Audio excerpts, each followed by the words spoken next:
Voilà réunis pour une enquête avec Véronique comme support télépathe. Tu m'entends bien? Oui, très bien. Parfait. Allez, tu es bien installé, tranquille. Oui. Tu commences à plonger dans la respiration. L'inspire et l'expire. Et tu plonges dans cette sensation agréable de bien-être, de détente. Tu suis le mouvement de ta respiration, les mouvements du corps. Tu plonges dans ton corps, à l'écoute de tes sensations. Tu te détends dans cette sensation agréable de bien-être. Je vais faire le décompte de 3 à 1. Arrivé à 1, tu seras connecté à ton espace de transe hypnotique. 3.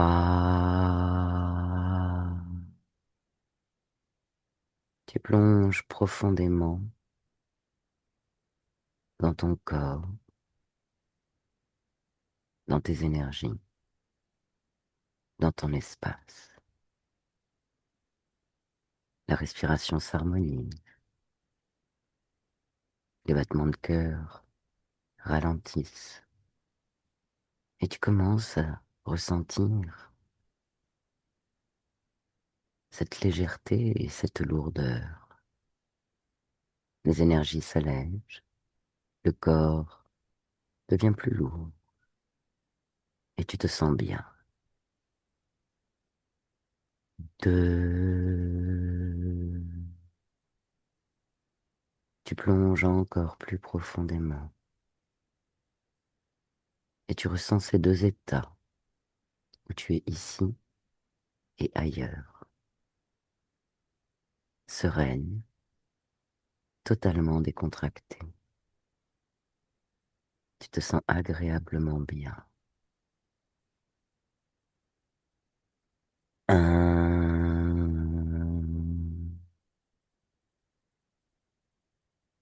Te voilà maintenant connecté à ton espace de transe hypnotique, dans cet espace familier où tu as accès à toutes les informations. Et pendant que je compte jusqu'à 3, tu vas te connecter au terme zodiaque et tu me dis ce que tu visualises, ce que tu perçois. 1, 2, 3. Je t'écoute. Je vois tous les signes du zodiaque dans un rond.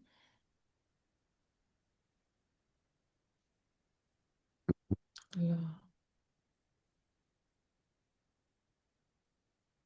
je vois les figurines dans ce rond qui sont les unes derrière les autres.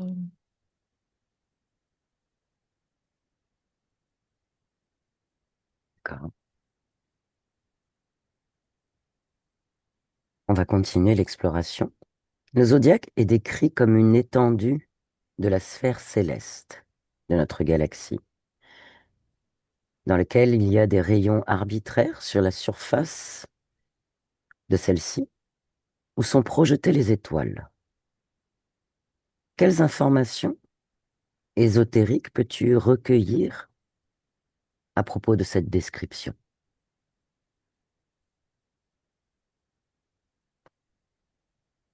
La sphère céleste de notre galaxie, des rayons arbitraires sur laquelle sont projetées les étoiles, cette surface.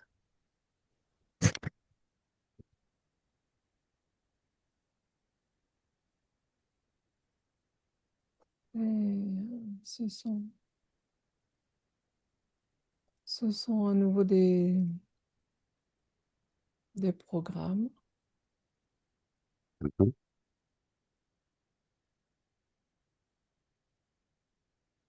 Des programmes qui sont organisés pour enfermer l'être humain lorsque il naît. On nous dit que c'est effectivement la position des astres à l'instant T de sa naissance, donc de la sortie du bébé, Mhm, à l'heure près, à la minute près. mhm, Donc c'est comme si on lui attribuait justement à cette sortie-là, ben, toi tu seras machin, tu seras mhm, truc. Et donc avec toute une cohorte de programmes sur son caractère, mhm. sur ses défauts, ses qualités, ses goûts, ses envies. Ok. Maintenant, Et c'est regarde. renforcé Ouais, par ouais. tout, Renforcé par oui, quoi? c'est renforcé par toute une publicité, un marketing tapageur Mhm, du zodiaque jusqu'à la lecture de sa propre journée, comment va se passer ta journée, ok, comme si tout était tracé. Voilà. ok. Donc, reviens sur cette image de la sphère céleste, cette nuit étoilée, le ciel étoilé, Mhm. et les positions des étoiles, tu visualises dans la nuit étoilée la position des étoiles et ces traits, ces rayons qui relient des étoiles. Mhm. Observe. Y a-t-il des informations ésotériques par rapport à la reliance de ces points avec ces rayons?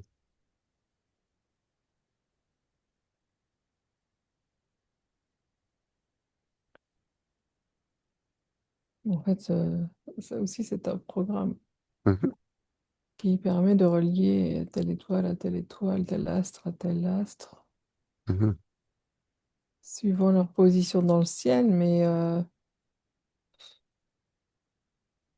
ça correspond à rien, ça correspond juste à une date ok, et à leur position dans la nuit, dans le ciel. ok. On va faire un switch temporel.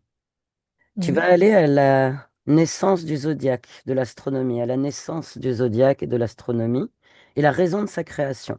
Regarde.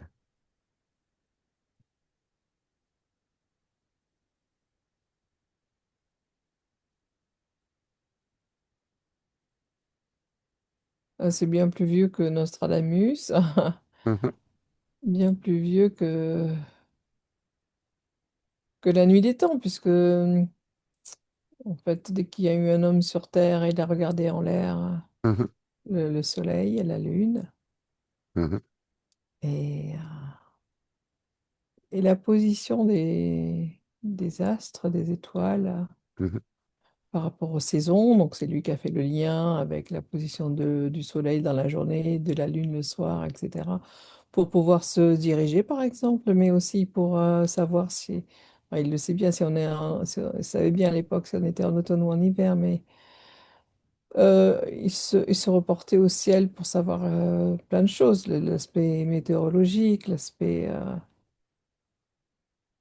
et comme pour eux, c'était quelque chose d'inatteignable, il y avait quelque chose de magique à mhm. voir ce ciel sans pouvoir l'atteindre.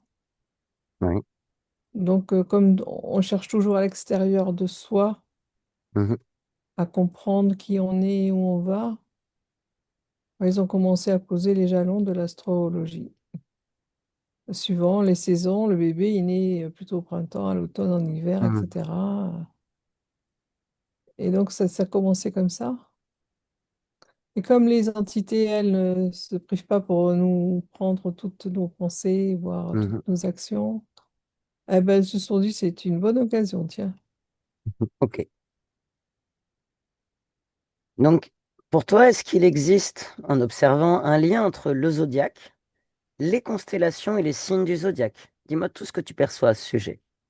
Le zodiaque Les constellations et les signes du et les zodiaque. signes du zodiaque. Oui, le lien, il peut être physique, hein. Avec de l'astrologie, on est capable de voir l'astronomie, pardon, on est capable de voir le positionnement des planètes par rapport à la Terre, par rapport à la Lune, etc. Mhm, Donc il y a bien un lien physique, mhm, ça c'est vrai. mhm, Et on ne peut pas le nier, même si on n'a jamais été sur d'autres planètes, soi-disant, que la Lune. mhm, Mais euh, il y a plus d'ésotérique que de réalité. Il y a plus de trucs cachés que de ce que l'on veut bien mhm. en apprendre, quoi. C'est Donne-nous pas... des informations justement sur ce qui est caché, ésotérique.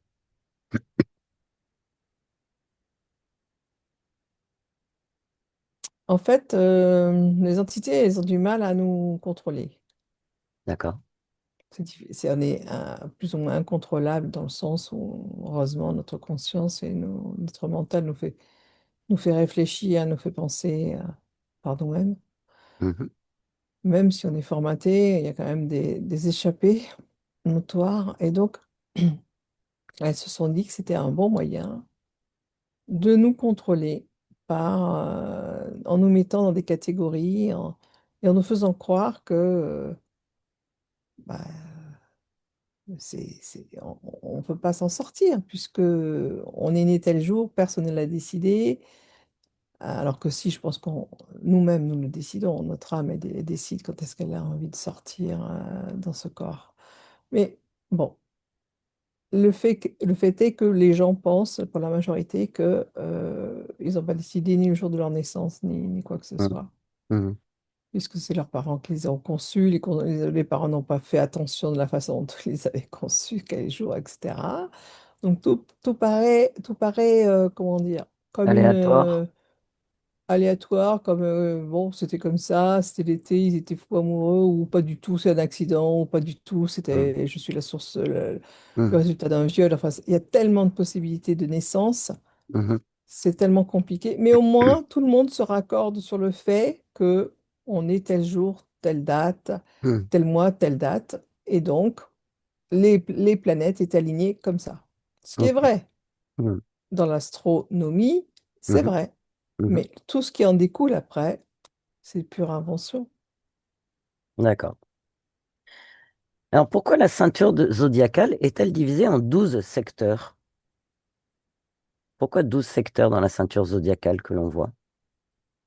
Parce que ça, c'est pareil, ça fait partie des 12 mois de l'année. On Mhm, a décrété qu'il y avait 12 mois dans une année, alors que qui l'a décrété, je ne sais pas qui, mais en tout cas, quelqu'un l'a décrété. Ce qui fait qu'on a des saisons. Alors, moi, je- il y a, j'ai un flash là, tout d'un coup, mhm, c'est les Chinois. Les Chinois ont observé. mhm, Avant de décréter qu'il y avait tant de jours, tant de mois, ils ont observé et on parle plus de saison mhm. chez les Chinois que de mois. Ah, justement, Enfin, il y a des mois aussi pourquoi, chez les Chinois, mais c'est pas ouais, la même chose. si on compare le zodiaque occidental et Et le il y a- zodiaque oriental, justement, le zodiaque occidental est oui, mensuel, le zodiaque effectivement, oriental c'est est pas du tout le annuel. même, hein. Eh oui, Ouais. pourquoi cette Eux, ils différence? parlent d'année. Ouais, ils découpent pas l'année comme ça. Eux, ils sont très attachés à l'observation. Donc, il y a des sages chinois très anciens qui se sont amusés à observer la nature. Donc, c'est le constat Mhm, avec le fait qu'il y avait un hiver, un printemps, un été, un automne, mais que ça passait pas comme ça du jour au lendemain, de mhm, l'hiver au printemps, qu'il y avait une intersaison. Donc, entre chaque saison majeure qui sont entre le printemps et l'hiver et le printemps, et puis entre l'été et l'automne.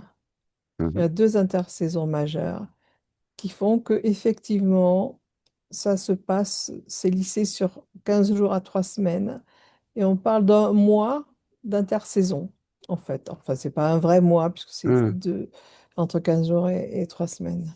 mhm, Mais c'est important, les intersaisons. Ça veut dire que ils se sont aperçus que le corps était plus fragile à ces moments-là, que ça annonçait un changement de saison, qu'il fallait donc faire des choses comme mettre, mettre les outils les nettoyer, les mettre à l'abri Mhm. pour l'automne, au printemps, Mhm. sortir mais se couvrir parce qu'il y a encore des vents frais. Enfin, ils se sont aperçus de tout ça. Mhm. Et donc, bah, ils n'ont pas la même notion de mois sur 12 mois que nous, comme les D'accord. Occidentaux. Et eux, ils sont sur les animaux. Mhm. Donc, les animaux qu'il y avait à ce moment-là en Chine, je suppose. Mhm. Et donc, suivant la date de naissance, et sur tous Mhm. les 6 ans, je crois, 6 ans, il me semble, Tous les c'est 12 un ans. cycle, Mhm. ou 12 ans, je sais plus. Mhm. Enfin bref, ils ont un cycle où l'animal change. Mhm. Ça change tous les ans, mais Ouais. voilà, ça, il y a aussi tous les 12 ans un changement d'animal. Et là, tel que je peux comprendre Mhm. pourquoi, ils ont choisi les tempéraments, les caractères des animaux. Mhm. Voilà.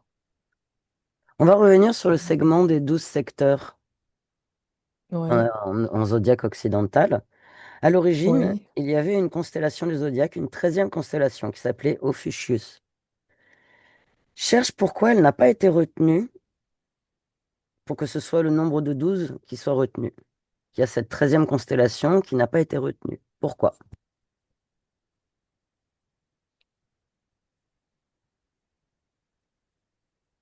Ce qui me vient, c'est encore l'Église catholique. En fait, Jésus était entouré de 12 apôtres. Et donc, c'était pas possible qu'il y ait un 13e. Le chiffre 13 étant Mhm. décrié comme étant un mauvais chiffre en plus. Donc, c'était pas possible qu'il y en ait 13. Il fallait que ça soit 12. Et ce serait relatif donc à la religion catholique et à la mise en place de cette religion-là, avec les Ouais, évangiles et les apôtres. c'est ça. C'est ce qui me vient. Et pour autant, elle existe, cette constellation qui n'est pas retenue dans notre ciel Mm. zodiacal en astronomie. Ouais. Mm. Regarde le Elle existe mouvement de la là. galaxie, le mouvement de la galaxie depuis l'origine de l'astronomie, la naissance de l'astronomie, et aujourd'hui. Est-ce que tu perçois une différence, un mouvement, ou juste notre perception et notre progrès sur l'observation des étoiles qui a fait qu'on perçoit une différence, ou cette différence est-elle venue à travers le temps?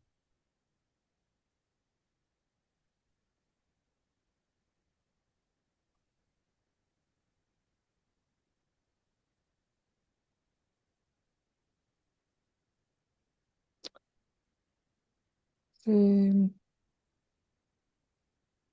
pense qu'il n'y a pas de différence, mais, mais ils ont voulu la noter, la différence, en supprimant ce 13e mois Mhm. pour aller vite, encore une fois. Pour aller vite. J'ai le cercle, Ouais. oui, j'ai le cercle de la matrice qui me vient en tête, à savoir la mort, la naissance, dans un cercle Mhm. sans cesse. En fait, il faut pas nous laisser le temps de réfléchir. Donc, une fois Mhm. qu'on est mort, on renaît, etc. Il faut absolument que les gens aient le moins de temps possible pour réfléchir. Et ce qui conduit à un cercle qui va de plus en plus vite.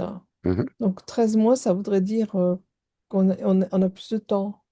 Mhm. C'est faux, mais Mhm. on, on a raccourci le temps calendaire pour se dire, ah oui, on est déjà en octobre, déjà. Mhm. Ça va très vite, très très vite. Une Le cycle des stratégie naissances et des morts d'organisation. va très vite. Mhm. Ouais. Donc ça crée un déséquilibre finalement, ce 13e. Ah oui, Donc c'est pour qu'il ça garde crée un déséquilibre. un certain équilibre dans les cycles en fonction des mouvements des étoiles, des planètes, du calendrier solaire. de Oui. l'astronomie et finalement de ces programmes astrologiques, entre guillemets, reliés au zodiaque. Mm. J'ai bien compris. Ouais. Ok. Est-ce que tu perçois d'autres informations quant à la sphère céleste, au zodiaque et à l'astronomie qui pourraient être pertinentes ou intéressantes? Observe.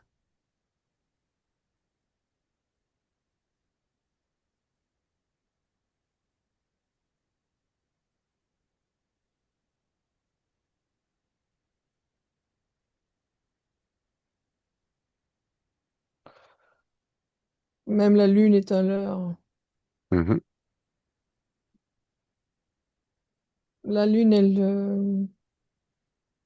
elle montre toujours un seul côté et ils s'en servent pour nous leurrer, encore une fois. mhm.